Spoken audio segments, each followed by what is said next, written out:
नमस्कार, आज की खबर देख रहे हैं आप। मैं हूं आपके साथ यशस्वी पाठक। चौके छक्कों की बरसात होने वाली है और सबसे सफल टीम का एशिया कप में जो इतिहास रहा है, अब उस टीम का भी ऐलान हो गया है। बता दें आपको कि 9 सितंबर से यूएई में खेला जाना है एशिया कप। भारत भाई सबसे ज्यादा बार जीतने वाली यानी सबसे सफल टीम है, 8 बार, और ये 17वां एडिशन शुरू होगा अब एशिया कप का। 16वां एडिशन रोहित शर्मा की कप्तानी में भारत ने जीता था। हमारे दोनों सहयोगी मौजूद है हमारे साथ, विकास और अभिषेक। इनसे बातचीत करेंगे कि ये टीम कितनी सुदृढ़ इनको लग रही है और साथ ही जो टीम बनाई गई है वो कितनी सफल होगी यूएई में। विकास, लगातार सबसे बेहतर टीम अगर एशिया कप में कोई रही है तो वो नो डाउट इंडिया की टीम रही है, लेकिन क्या आपको भी उम्मीद थी कि शुभमन गिल को वापस से क्या शायद T20 का भी कप्तान बनाया जाएगा, लेकिन क्योंकि अभी भी सूर्य कुमार यादव को आगे लेकर के चल रहे हैं। जी देखें तो जैसे आपने बात की शुभमन गिल की, जैसे अभी शुभमन गिल ने पहली बार कप्तानी की टेस्ट में इंग्लैंड में,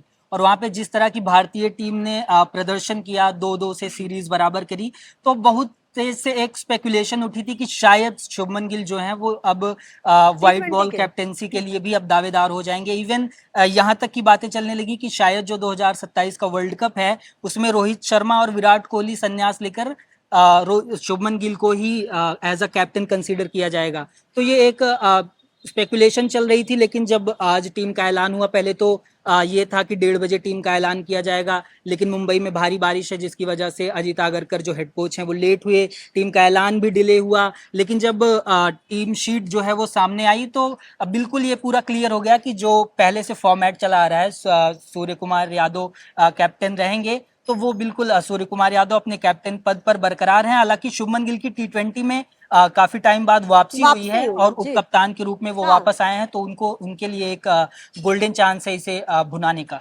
अब शुभमन गिल की आपने बात की, क्या शुभमन गिल का भी रोल वो विराट कोहली वाला ही रहेगा कि जो T20 में स्टेबिलिटी देते थे, यानी कि जो 3 नंबर को जिस तरीके से संभाल के रखना और उनके आगे पीछे रिवॉल्व करती है बाकी की सारी टीम अगर किसी भी मैच में, तो क्या भूमिका विराट कोहली वाली होगी, इसीलिए वापसी शुभमन गिल की कराई भी गई है?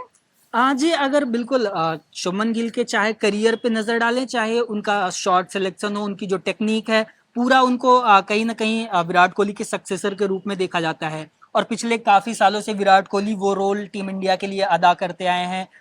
विकेट्स जल्दी गिर गई, विराट कोहली खड़े रहेंगे, एंड में रन्स चाहिए हो, विराट कोहली खड़े रहेंगे।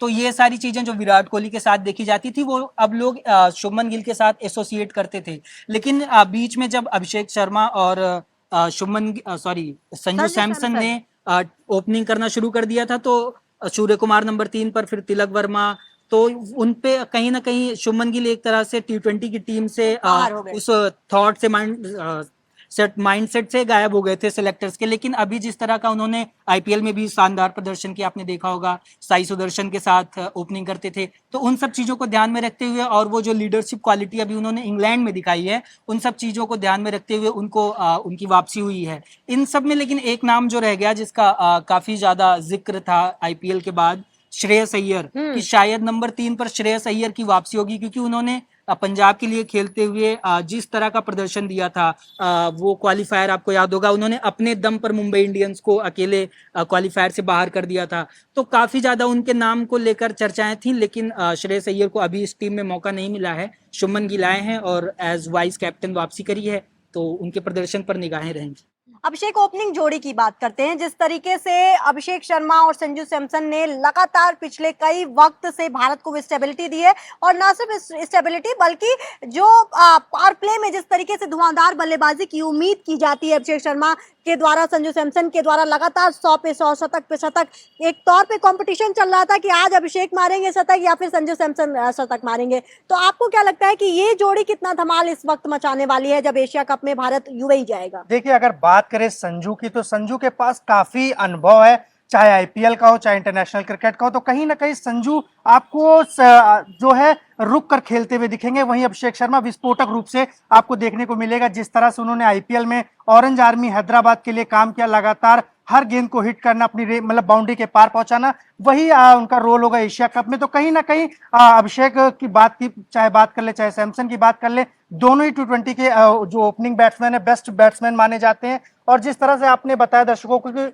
अभिषेक जो है T20 के बेस्ट बैट्समैन है, तो कहीं ना कहीं इसका भी इम्पैक्ट देखने को मिलेगा एशिया कप में। जिस तरह से अभिषेक शर्मा की आप जो हिटिंग एबिलिटी है, तो कहीं ना कहीं उससे नजरअंदाज नहीं किया जा सकता। और अभिषेक शर्मा का बल्ला जरूर इस एशिया कप में देखने को मिलेगा, चलता हुआ देखने को मिलेगा। तिलक वर्मा की बात करते हैं और साथ ही इसके बाद जो 15 जो टीम बनाई गई है, आपको लगता है ये कितनी सुदृढ़ है? और तिलक वर्मा के साथ साथ बातचीत शुभमन गिल की भी, बातचीत रिंकू सिंह की भी। रिंकू सिंह एक बड़े टूर्नामेंट में जा रहे हैं, ये पहला उनका बड़ा टूर्नामेंट होगा। क्या लगता है उस तरीके का जो परफॉर्मेंस आईपीएल में लगातार देते आए हैं कि ऑन डिमांड छक्के मारते हैं? रिंकू सिंह के लिए जाना जाता है कि ऑन डिमांड अगर एक ओवर में 4 छक्के भी मारने हैं तो आप रिंकू सिंह को बैक कर सकते हैं।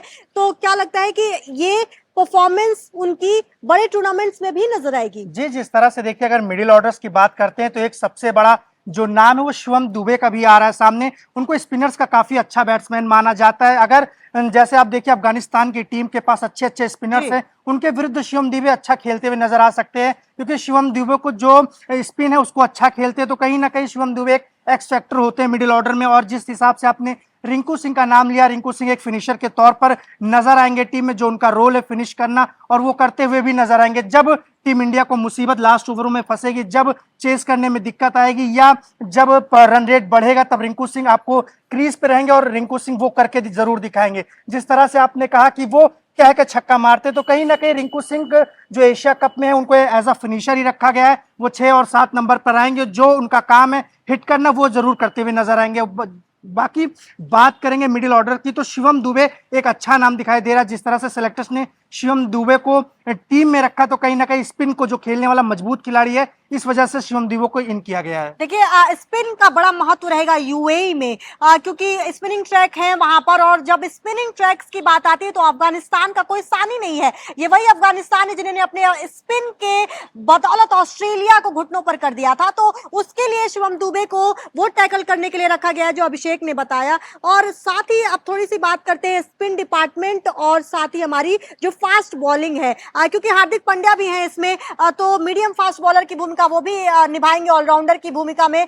बैटिंग तो हमेशा हार्ड हिट पांड्या की रहती ही है, लेकिन इसके साथ ही बॉलिंग का भी कितना अभिषेक महत्व रहेगा। स्पिनिंग के में क्या वरुण चक्रवर्ती बेहतर परफॉर्म कर पाएंगे? और साथ ही वरुण चक्रवर्ती के साथ साथ अगर बातचीत की जाए अर्शदीप सिंह की बात करते हैं, बुमराह की बात करते हैं, ये जो बॉलिंग यूनिट आपको नजर आ रहा है, कुलदीप सिंह की बात करते हैं, माफ कीजिएगा पैच, कुलदीप यादव की बात करते हैं, ये तमाम लोग जो बॉलिंग यूनिट नजर आ रहा है, ये कितना बढ़िया दिख रहा है। बात करेंगे अगर स्पिन की, तो चाहे वरुण हो चाहे कुलदीप, दोनों अच्छे बॉलर्स माने जाते हैं स्पिन के। तो कहीं ना कहीं जिस तरह से कुलदीप की आप रिस्ट स्पिन देखेंगे तो बल्लेबाजों को मुसीबत में डालते हुए जरूर नजर आएंगे, क्योंकि यूएई की पिचों पे ऐसा कहा जाता है कि स्पिन ट्रैक होती है और स्पिनर्स को कहीं ना कहीं फायदा मिलता है। तो जिस तरह से चाहे वरुण की बात कर ले चाहे कुलदीप की बात कर ले, एक अच्छे बॉलर माने जाते हैं स्पिन के, और इन्होंने आईपीएल में ये करके दिखाया है, इस वजह से एशिया कप में इनको रखा गया है। जिस तरह से चाहे कुलदीप के पास काफी अनुभव है, वहीं वरुण अभी नए आए हैं, लेकिन जिस तरह से वरुण ने कुछ मैचों में अपनी परफॉर्मेंस दी है, इसको लेकर काफी लोग प्रभावित है। तो कहीं ना कहीं वरुण भी एक स्पिनर में एक्स फैक्टर नजर आएंगे, और कुलदीप तो अनुभवी है, साथ साथ उनको टीम इंडिया का एक्स फैक्टर माना ही जाता है। विकास, जिस तरीके से ये टीम बनाई गई है, कुछ बड़े प्लेयर्स इसमें हैं भी नहीं, चाहे अगर बात की जाए विराट कोहली, रोहित शर्मा का अनाउंसमेंट होना और उसके बाद एक नई टीम बनाना, सूर्य कुमार यादव को कप्तानी देना, और इस बड़े टूर्नामेंट जब से कप्तानी संभाली है, एक बड़े टूर्नामेंट में जा रहे हैं सूर्य कुमार यादव, ऋषभ पंत की कमी कितनी खालेगी? जैसे आपने जिक्र किया कि सूर्य कुमार यादव ने T20 की कमान संभाली रोहित शर्मा और विराट कोहली के रिटायरमेंट के बाद, तो अगर सूर्य कुमार का देखें तो जो करियर है एज अ कैप्टन वो काफ़ी सुनहरा रहा है। चाहे संजू सैमसन, अभिषेक शर्मा, तिलक वर्मा, जिस तरह की टीम पूरी रही है, हार्दिक पांड्या, खुद सूर्य कुमार यादव, पूरी टीम ने जिस तरह का परफॉर्मेंस दी है बीते महीनों में, सालों में, चाहे वो इंडिया का T20 का सबसे ज्यादा स्कोर बना देना हो या 12-13 ओवरों में 150 रन की चेज कर देना हो, मतलब हर तरह से टीम जो है वो पूरी कॉम्पैक्ट दिखी है। लेकिन ये पहला ऐसा मौका है जब सूर्य कुमार यादव किसी बड़े मंच पर जो है वो टीम को लीड करते हुए नजर आएंगे।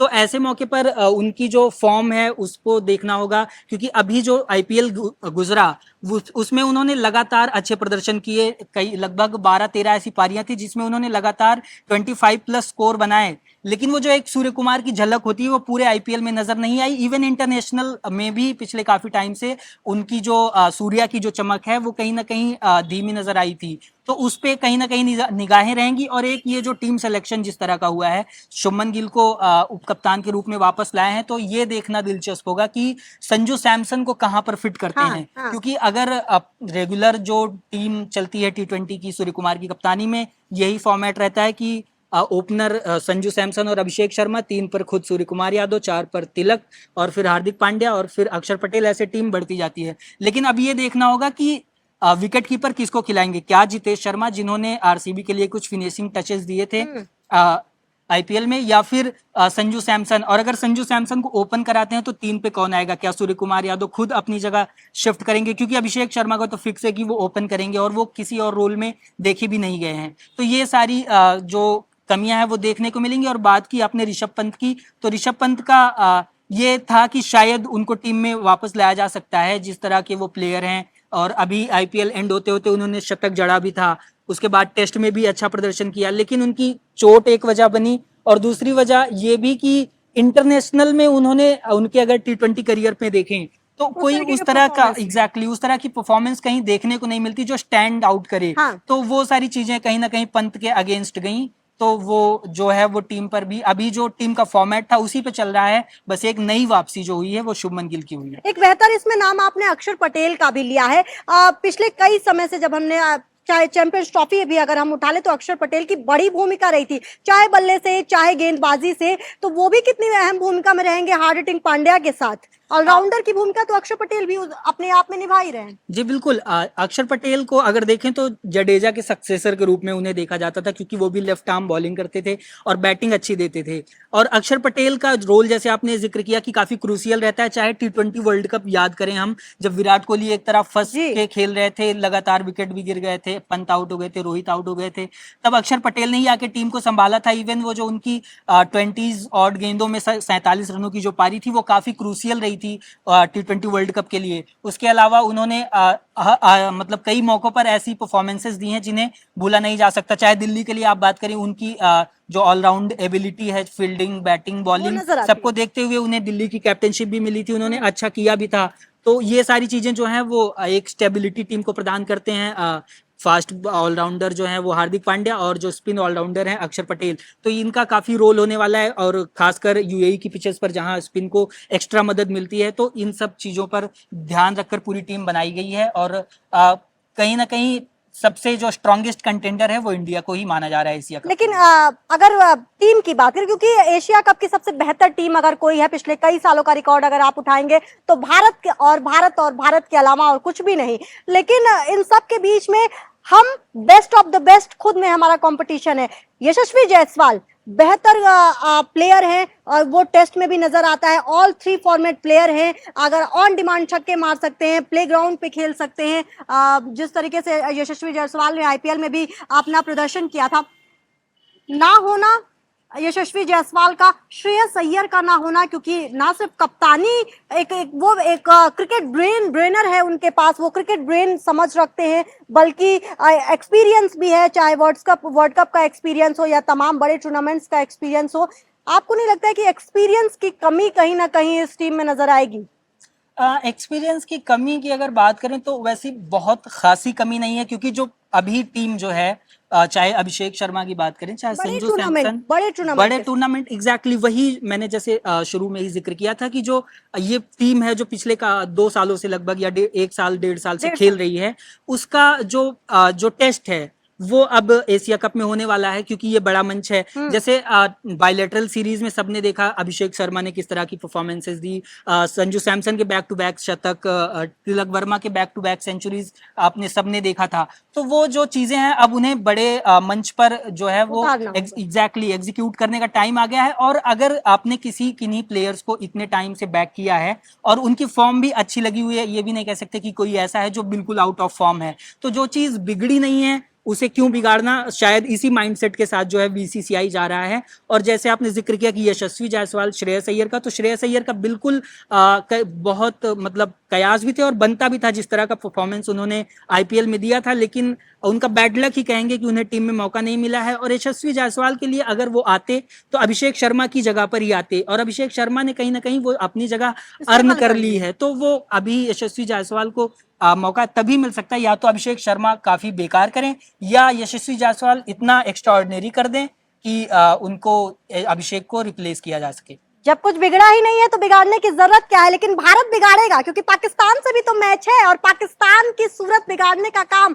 भारत ही करता है। और आने वाले वक्त में जब यूएई 9 सितंबर को पहुंचेगा भारत, और वहां पहुंचकर जब खिलाड़ी चौके छक्के लगाएंगे तो फिर पाकिस्तान की सूरत बिगड़ने वाली है, क्योंकि उनके जो प्लेयर हैं और हमारे जो प्लेयर हैं जमीन आसमान का अंतर है। होगा क्या, बताएंगे सब कुछ। देखते रहिए आज की खबर, और इसके साथ ही आपको कैसी लगी ये 15 सदस्यीय टीम जरूर बताइएगा, और बताइएगा कि आपकी टीम क्या मैच करती है या नहीं मैच करती।